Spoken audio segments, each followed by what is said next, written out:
here we are. Wherever here is. This is... My God, this is Michel Rouge's vault. Michael Rourke's vault? It can't be. You have no idea who that is, do you? I'm the foggiest. He was an assassin. Father had one of his books. Legend says he found some fabulous treasure near Bath that drove him mad. Bath? He locked it away beneath London, in a vault that could only be opened by a set of special musical boxes. Special musical boxes? Now who's mad? The person who says Bath from Bath.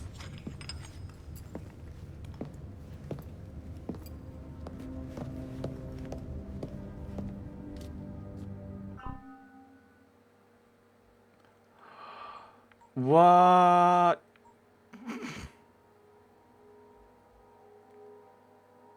Ooh. Riddles! Riddles! They're riddles! Ooh!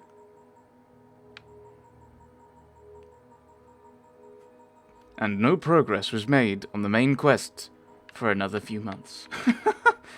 Ooh, exciting. We might go and have a look. Do we know where these pair up? Or am I just putting them in random places? Or do they just go in wherever?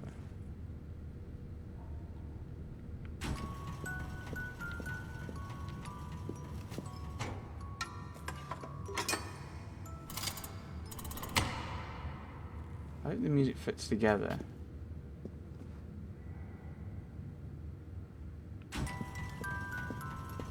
Oh, they're just different music boxes. Oh.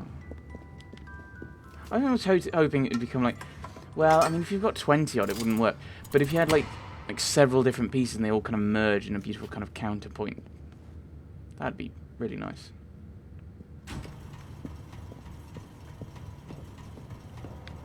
That one just doesn't have any music. Oh, okay. Right, but we now have riddles to discover the answers to, which we can consider at some point. I'm assuming in there is a kind of armor. That seems to be the kind of standard thing for that.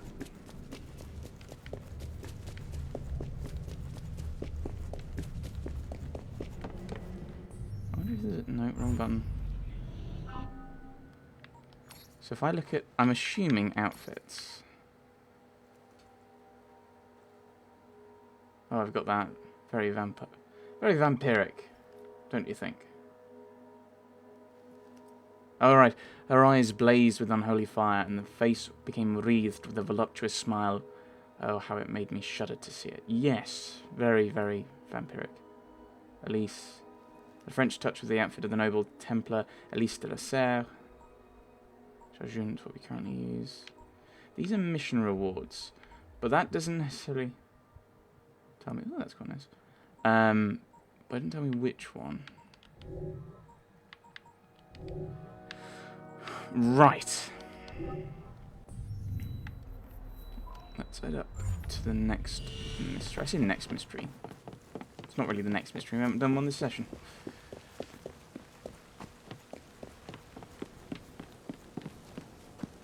Right.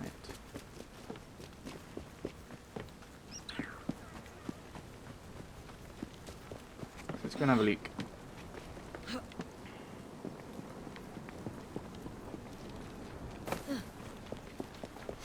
Oh, it's only here. Oh, that'll be interesting. Bloop? What's bloop? Hello. Solve the mystery of the professor who, once buried, returned to die in his parlour. I think that might be a Sherlock Holmes story.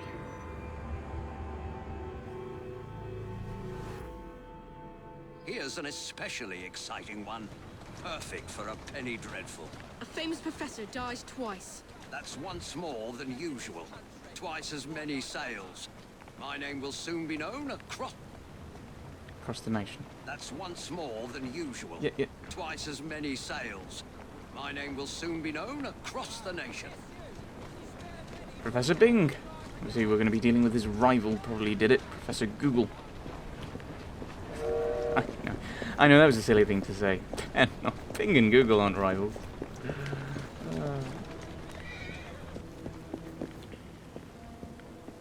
Right.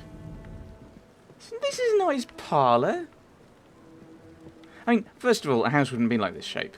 There would be a porch here. If he's a professor, he's probably wealthy enough to have a proper house. I mean, this is a terrace, which I don't think would be.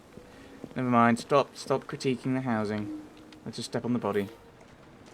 The body shows evidence of having been in a terrible struggle. There is a deep cut to his forehead that appears to be surgical. The cut goes into the skull itself. Oh boy. 6 clues and 2 suspects. It's so very awful. The professor died of an heart attack just days ago. Then tonight, I hear pounding at the door. I open it to find him bleeding and in pain. He tried to say something, then collapsed dead. Again. Oh. Now, of course, it is quite possible that he wasn't dead the first time, but he was buried and managed to get himself out. He kept repeating, Bar Queso, over and over. What does it mean? I don't know, but I'm guessing the way these normally go, he wasn't saying Bar Queso, he was saying something that just sounded like that. Emmett Bing. It's unthinkable. Such a great man. We were still in mourning from the burial. He was buried yesterday in the family plot. Okay, did he have any twin? Did he have a twin? Did he have any twins? He could have more. Bing's letter. My dearest love, I do not understand your father's antipathy towards me. I fear that he will take steps to disrupt our engagement. Please obtain his assurance that no matter if you marry me or no, he will render you your due when the time comes. Your betrothed, Virginia. Stop, don't randomly gesticulate at me, woman.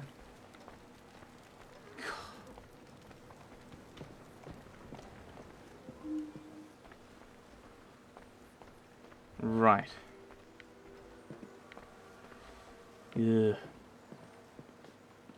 Okay, looks African. Intricately carved sculpture evidently of African origin. There is a small recess where something could have been hidden. Okay, so presumably something was. Ooh, are we gonna go down the soul-stealing route? Oh, that's more. Well. Oh, there's a cemetery. Oh yes, of course, we probably should check out the burial site, shouldn't we? Or the supposed... An open wooden crate shipped from within London. It's clearly marked to be opened only by Professor Bing personally. I believe I should re-interrogate a suspect. Alright. A suspect. Both of them. A recent letter to Professor Bing from his attorney. My dear Bing, I can certainly amend your will to discourage the marriage of your son with the young lady in question. An annual allowance that will be suspended in the event of such a marriage should serve the purpose. If, as you suspect, she is driven by love of money, such a provision should considerably dampen her ardour for your son. I should return and find out about this. Yes, it might be useful. Let's strewn around the house. Esteemed Professor Bing, my research trip has been a great success. I've been able to verify personally several of the unusual customs that you chronicled in your brilliant book. Once again, I am humbled by your genius, Professor Silas. Now that I've seen this, I should ask more questions. Of whom? Oh, this is... Oh, I thought that was evidence. I've just stolen... I mean, clearly, the murderer, the murderer was also here, and I'm guessing that's a dead spider. A large distinctive spider curled up in death.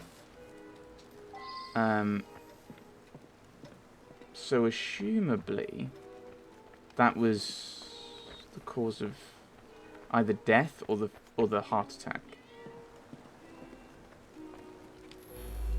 Spider? Let's get that out of here. Emmett is definitely afraid of spiders. So that's telling you it wasn't Emmett. He got that a few days ago. Inside was a statue. I thought it was a marvel, but he told me it was quite common. I don't know who sent it. Well, it would seem to be Silas. My father was an eminent anthropologist and something of an explorer. He made his name by investigating the practices of a small village in the Congo. His colleagues at the university often sent him trinkets from abroad. Again, sticking with the Silas This is no time to talk about the will. It is true that my father and my fiancée didn't get on, but I'm confident that once he got to know her as a daughter-in-law, they would have become friends. So obviously the will is meant to be his motive, so he wants to stop him changing the will, so he'd want him to die.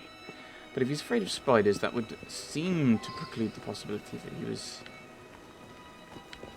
that he used the spider to kill him, but who knows.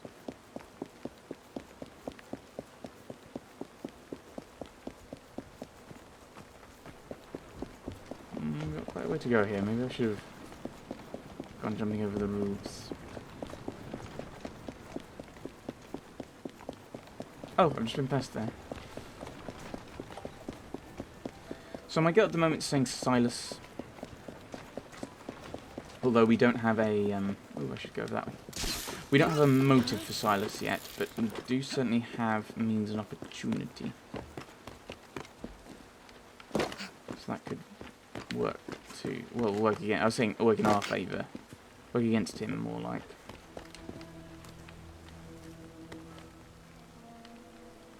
Drop, you'll be alright. See? Alright. This is a terrible university. We've got one room. It's a suspiciously nondescript receipt for £7. How much does this spider cost? A lace handkerchief with red embroidery. What does the embroidery say, or is it just patterned? A lovely man, and quite wealthy. I only wish he had lived to bless my alliance with his son. I'm sorry to hear about that. Do you know whether that change was actually made?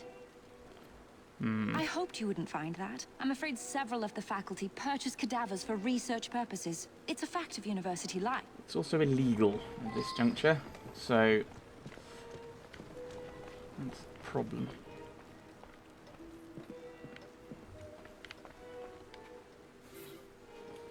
Treatise by Professor Wilson on the topic of an unusual Bolivian spider. One passage notes that the venom produces a state resembling death, and that some Andean tribes use the venom during a rite of passage in which initiate boys experience a symbolic death lasting 2 or 3 days. I believe I should re-interrogate a suspect. That would seem to fit what we know.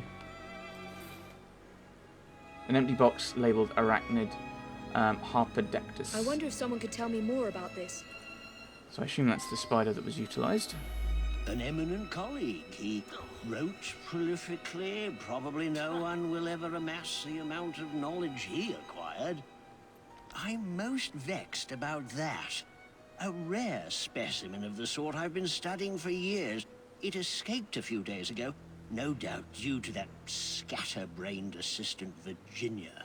Ah, so she had opportunity and means. An illustration of a spider resembling the dead spider found in the Bing home. A note describes it as a rare spider found in Bolivia whose venom is a strong tranquilizer. So yes, so probably the hope would then be that he would be buried alive. Buried alive. And... which is quite common actually. When they were digging up coffins to move them so they could put railway through there. Ooh, oh, I've got to come from there through where the cemetery was. Oh, that's just treasure, isn't it? They I probably shouldn't steal it in front of him. They found a lot of the interior of the coffin marked with fingernails, where people had woken up and found themselves trapped inside a coffin. It's why they started attaching bells to the tombstones and having the rope go through the coffin to the wrist, so that if they then woke up later, they could just yank the rope and the bell would ring. Which has a few kind of interesting English idioms come from that. So saved by the bell, logically, the bell rings, and they come and dig you out. Sometimes during the day or the night, the wind would blow and the bell would start ringing. So they'd dig them up, and they'd open, and found they were still dead, and they would be dead ringers. Obviously, in case they started ringing at night and you need to quickly get people out, you needed people to cover the night shift or the graveyard shift. So, yeah, random bits of idiom. University bookcase, a well-stocked library of anthropological books. A significant number of them are by Professor Bing, all well thumbed. So let's get fellow. Oh, hello. A book written, The Intriguing Customs of Deepest Africa. An entire chapter is torn I from should it. return and find out about this. Ooh. I suspect that that's going to have been... I assume it's going to be this fellow. You're Silas, aren't you? I think you're Silas. So he's read the book, finds out about the little statue with the opening, puts the spider in there, sends that in a crate to Bing, who opens it, and... Well, my gut says him, but it looks like the evidence is pointing to Virginia. A pedestal with nothing on it, however, on a descriptive label is written, a Bejesu tribal mask, a jackal. Where? The anthropological sciences have lost a great mind. He revolutionized the field. It is my fond hope that I may inherit his mantle. Oh, Dead Man's Shoes.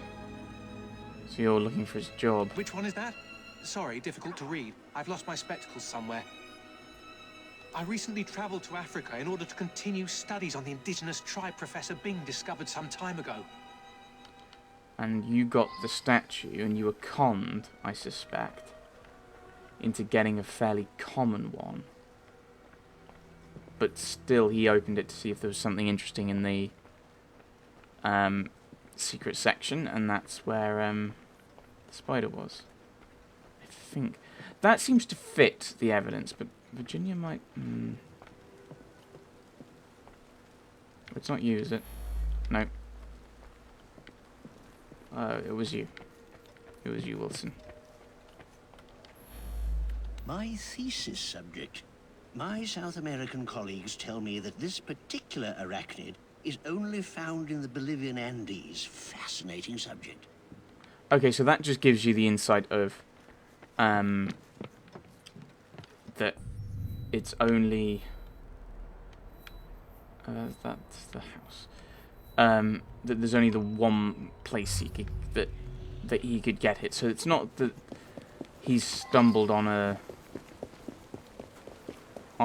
native arachnid. But Habistratus, whatever it was. But they found, but it has to be kind of his suspect.